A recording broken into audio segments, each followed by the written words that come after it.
let's draw the plexus together. You got roots, 5 roots. The C5, C6, the top 2 roots will unite and it will make the upper trunk. The C7 nerve root will stay alone and will become the middle trunk.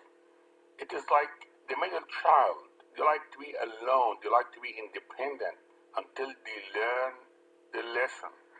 C5, C6 join, become the upper trunk. C7 comes along and say, no, I don't want to be part of that. I'm going to be alone. You know, there are 5 roots involved. So the other 2 roots are C8, T1. They don't think C7 idea is a good idea, so they join. C8 and T1 join, so the lower 2 roots unite to make the lower trunk. Now we have 3 trunks, the upper trunk, the middle trunk, and the lower trunk. Look at the ground and see the roots of the tree. After the roots of the tree, what do you find? You find the trunk of the tree. Each of the 3 trunks will split into 2 divisions, anterior division and posterior division. Here is the most important point. The 3 posterior divisions unite to form the posterior cord. This is, for me, the cornerstone of the brachial plexus, is that posterior cord. So what happened to the 3 anterior divisions? The upper 2 anterior divisions unite to form the lateral cord. The lower anterior division forms the medial cord. It seems like the anterior division of the lower trunk want to be alone. Obviously, they learn from the middle child theory, and also they don't like the word lower. So they're going to prove they are independent and they're going to be alone. And they will be called the medial cord. So now we got posterior cord, lateral cord, and medial cord that are named according to the relationship with the axillary artery. So the posterior cord is posterior to the axillary artery. The medial cord is medial to the axillary artery. The lateral cord is lateral to the axillary artery. We've seen the roots from C5 to T1. We've seen the trunks, the upper, the middle, the lower. We've seen the divisions, the anterior and posterior. We've seen the cords, lateral, posterior, and medial, but we haven't seen the branches. So what are the branches? Let's start with branches from the roots and the upper trunk. These branches are important because they are preclavicular branches, which means if they are injured, it can give you a bad prognosis. So branches from the roots are the following. From C5, it comes the dorsal scapular nerve that supplies the levator scapula, the rhomboides major, and the rhomboides minor.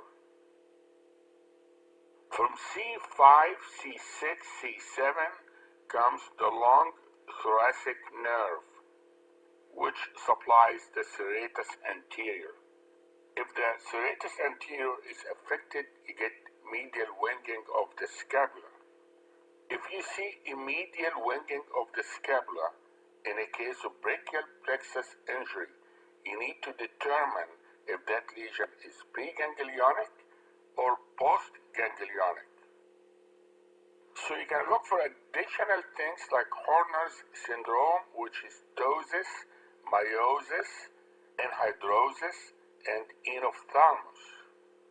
That sounds bad. So if it is bad, it's preganglionic. Let's see if the trunks give us any branches.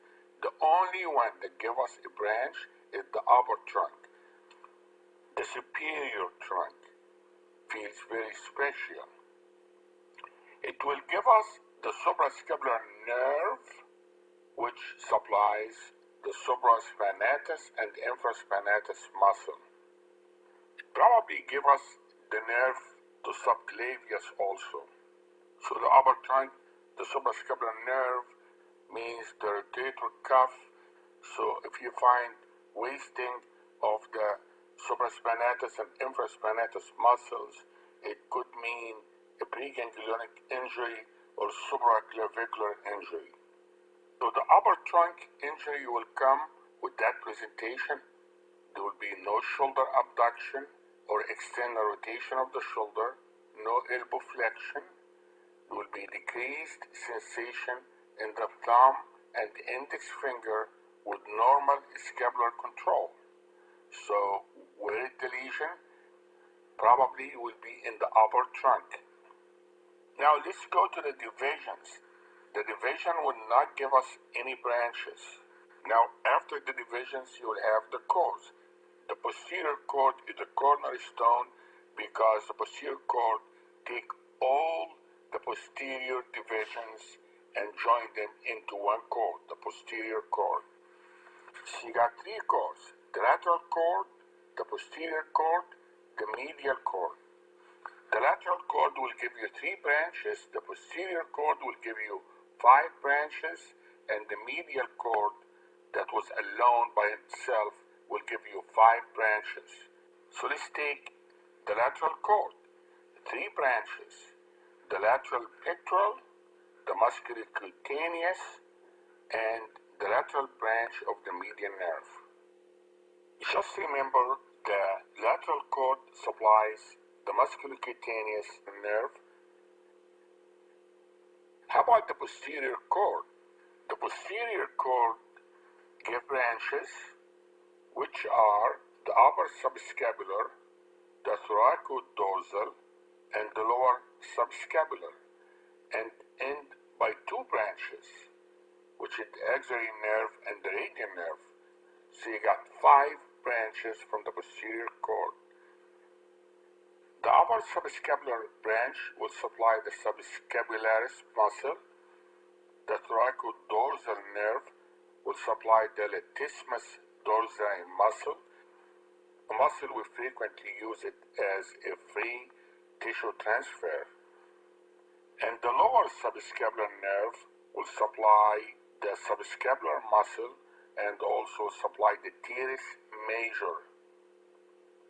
The teres major is just below the subscapularis, so the lower subscapular nerve will feel sorry for the muscle, the teres major, and will give it a branch.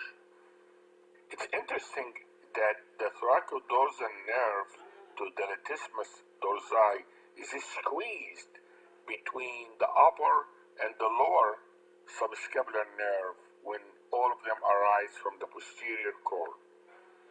The posterior cord ends by the axillary nerve, which supplies the teres minor and the deltoid, and also it gives the radian nerve, which supplies all muscles of the posterior arm and forearm.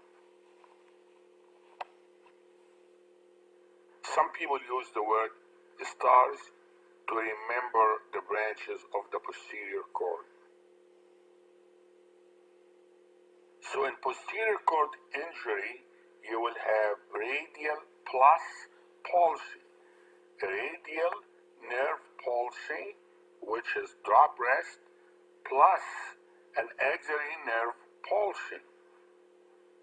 The last one is the medial cord that give 5 branches, 3 branches and 2 terminal branches. Just remember, the medial cord, it's medial, it's ulnar. So if we have lateral pectoral branch from the lateral cord, we got to do a medial pectoral branch from the medial cord.